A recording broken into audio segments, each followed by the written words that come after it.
Hey, what's up, DDO players? Axel here.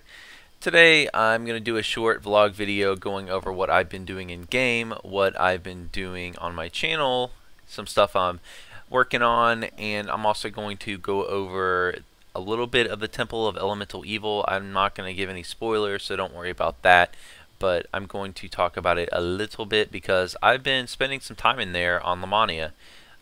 Being in the Players Council, one of the things I've been doing lately is giving feedback to the developers on the new content. So I've been in there quite a bit. Let's start with I guess we'll start with Temple of Elemental Evil. Man, I don't want to give any spoilers to you guys, but I'll just say that some aspects of the temple I'm really happy with, some I'm not. I recorded a solo run on Epic Elite of part 1 of the temple. There's 2 parts of the temple. I just recorded part 1. I might, if I have time, run through part 2 of the temple this weekend, record it and upload it. But check out the link below in the description and you can see a link to all of my run through of part 1 of the Temple of Elemental Evil if you want to check it out. Of course, it's full of spoilers, of course, because it's a recording of the whole first part. So if you don't want to be spoiled of what's in there, if you want to experience it for the first time for yourself, don't click on those links.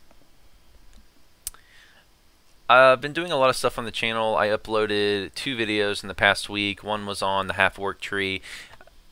I don't know why exactly I picked that race to do first.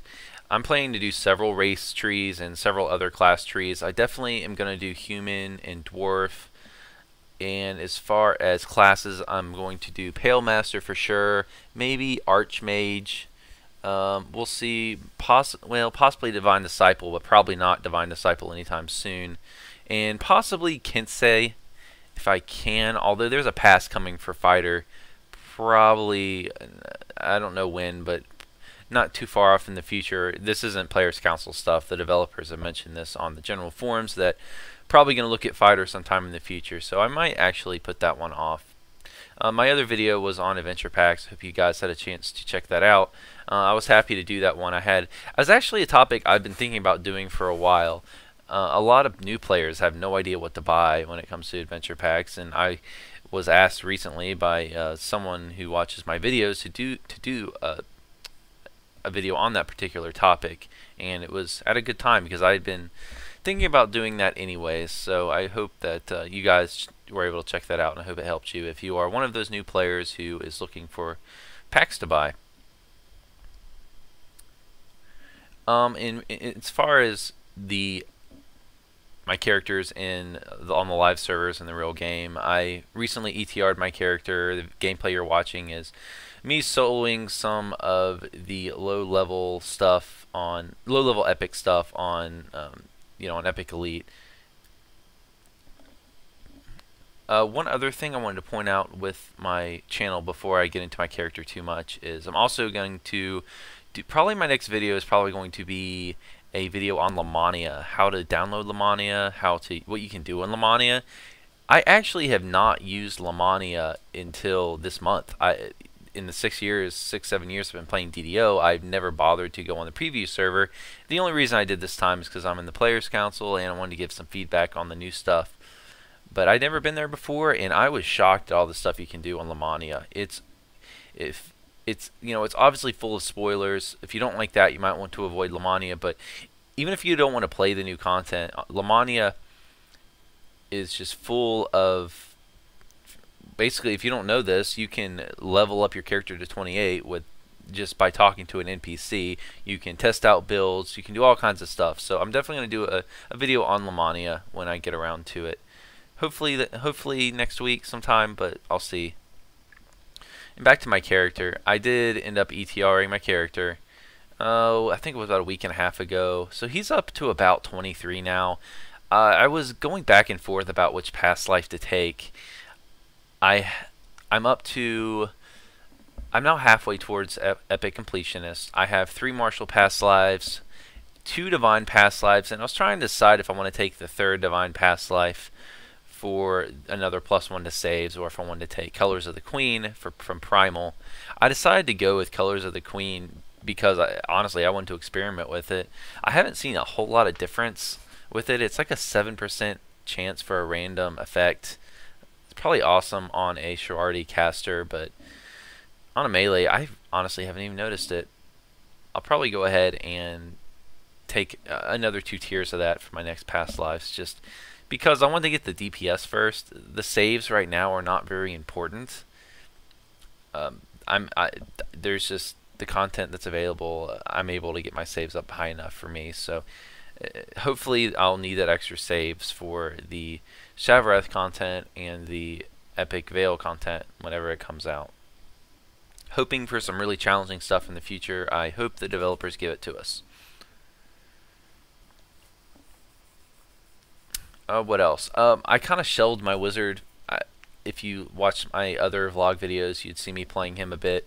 I shelved him for the moment. I don't know why. I get burned out on him really quickly. I get frustrated when I'm not playing a melee.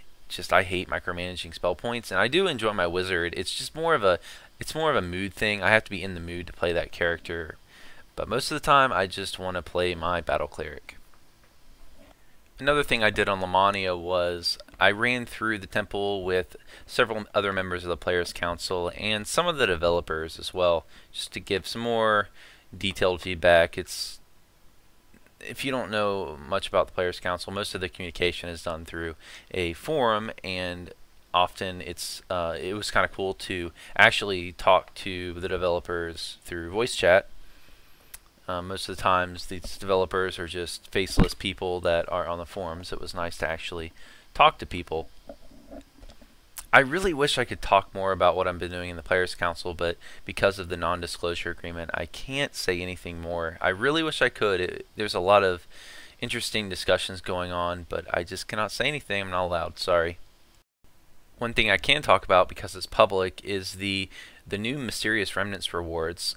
They released a set of bracers and cloaks that you can now get from the Myserious Remnants vendor, and they're really awesome items. They have heal amp and MMR bonuses on them, and it's, for my character in particular, I want the bracers really bad. There would be a direct huge upgrade over the Levics that I usually wear.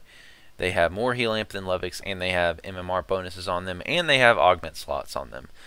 So I really want those. The only problem is the remnant turn-in amounts are extremely high. It's 8,000 remnants for those bracers, and I don't even have 1,000, I don't think, and that's partially because I've spent quite a bit of time at level 28, and if you're not aware, you don't get good remnant drops at level 28. The reason you don't get good remnant drops is the developers put a mechanic into the remnants that you only get the drop if your modified quest level that you're running is the same or less, the same or more than your character level. So, for example, Vaughn 2, which is the prisoners, base quest level is 21 on Epic. So its quest level on Epic Hard is 22, and on Epic Elite it's 23. That means if your character is level 20, 21, or 22, you can collect remnants on Epic Hard. If your character is level 23, you can collect remnants on Epic Elite only. If your character is level 24 or above, you can't collect any remnants from that content. So what happens, this is the same for every quest. So what ends up happening is level 28 characters are cut off from earning remnants in a huge percentage of DDO's content, at least 80%. You're down to only a handful of quests and quest chains to earn remnants from if you're level 28. So I would really like to see the developers change that. It just doesn't make any sense to me, since the majority of your character power comes from your epic destinies, not your character level. So I don't see any justification for basing this mechanic on character level. Going back to my character now, I got off on a little bit of a tangent there. I finally have a weekend where I'm not so busy with real life. I can actually play DDO a little bit. The past 3 or 4 weeks just been crazy busy, especially at work and real life in general. DDO time has not been there, so it's nice to finally be able to spend a weekend where I can just relax a little bit and not play DDO the whole time, but probably Friday night and some on Saturday night, which will be nice. I'll just be working on my main character for the most part, getting him back up to level 28. Good thing about this weekend is we get double champion mysterious remnant drops, so you might want to start running some haunted halls. I'll probably try to run some haunted hall this weekend. If you aren't aware, haunted halls by far has the best, well, I don't want to say by far, I haven't tested every quest in the game, but haunted halls has a great area where you can collect mysterious remnants and farm them if you want. So might want to farm some, you might want to be running some haunted halls this weekend. Take advantage of that double mysterious remnant drop. This video went on a little bit longer than I thought, but I suppose that's not a bad thing.